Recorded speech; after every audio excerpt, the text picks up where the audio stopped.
Hello and happy Sabbath. Today we're on lesson 6 of our Sabbath guide, and the title of our lesson is Why is Interpretation Needed?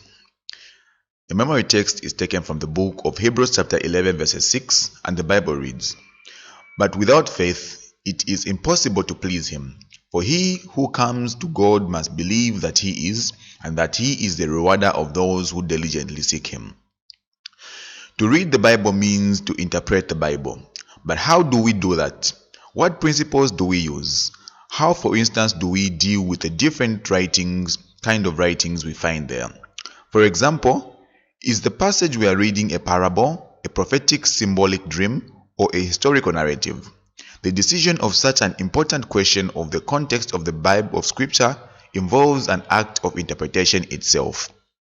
So when we interpret Scripture, we need to ask ourselves certain questions, because we might end up losing it in the end. We need to know the context in which a text has been written for us to be able to interpret it. So that is the first step of interpreting Scripture, by knowing the context.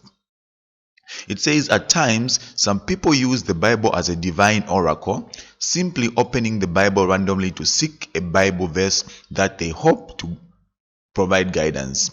But randomly linking Bible passages as one finds them can lead to a very strange and wrong conclusion. So here is one thing that is so lethal to us sometimes. People would find Bible verses and try to interpret them in the way that it fits them. Here we have one which says, a man and the woman get a divorce, and this woman goes to search on the Bible in the book of Genesis chapter 3 verses 15, which says, "And I will put enmity between you and the woman." So this is a text which is found in the Bible, but wrongly interpreted to suit the situation. So we are not supposed to do this, because this always leads us astray.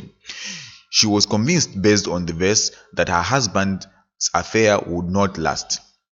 Any text without a context quickly becomes a pretext for one's own agenda and ideas. Hence, there is a great need for us to not just to read the Bible, but to interpret it correctly. So this is what we have today. We will talk about this for the whole week this week. So stay tuned, join us, and continue watching the lessons as we continue to publish them every day. So thank you very much, and may God bless you.